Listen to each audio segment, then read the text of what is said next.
L4 L5 disk herniation அப்படின்னா disk வந்து L4 L5 லெவல்ல கிழிஞ்சு வெளியே வந்து அந்த ஜவ்வு வந்து நரம்பு அழுத்திட்டு இருந்தா சயாட்டிக் நரம்பு பாதிக்கப்படும். இதுதான் வந்து ஹெர்னியேஷன் சொல்றோம் L4 L5 லெவல்ல.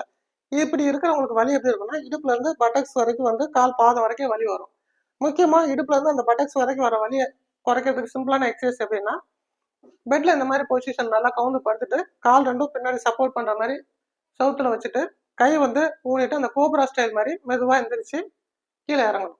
இது வந்து ரிப்பீட்டடா வந்து ஒரு 10 to 15 ரிப்பீட்டேஷன் வந்து காலையிலையும் ஈவினிங்கும் 2 டைம் செய்யறப்போ வலி வந்து கிராஜுவலா குறையும். ஃபுல்லா எந்திரிக்க முடியல, ஆரம்பத்துல வலி அதிகமா இருக்குன்னா கொஞ்சம் லைட்டா இந்த அளவு எந்திரிச்சாலே போதும். வலி குறையுது அப்படின்னா கிராஜுவலா கொஞ்சம் கொஞ்சமா இன்க்ரீஸ் பண்ணி செய்யலாம். வலி அதிகமா இருக்கிறப்போ ஃபுல் ஸ்ட்ரெச் பண்ணாம கிராஜுவலா கொஞ்சம் கொஞ்சமா செய்யணும். செய்ய செய்ய வலியும் குறையும். முக்கியமா அந்த பட்டக்ஸ்ல இருந்து தைஸ் வரைக்கும் இருக்கிற வலி குறையும். அந்த தைஸ்ல இருக்க மதமதப்பும் வந்து குறையும்.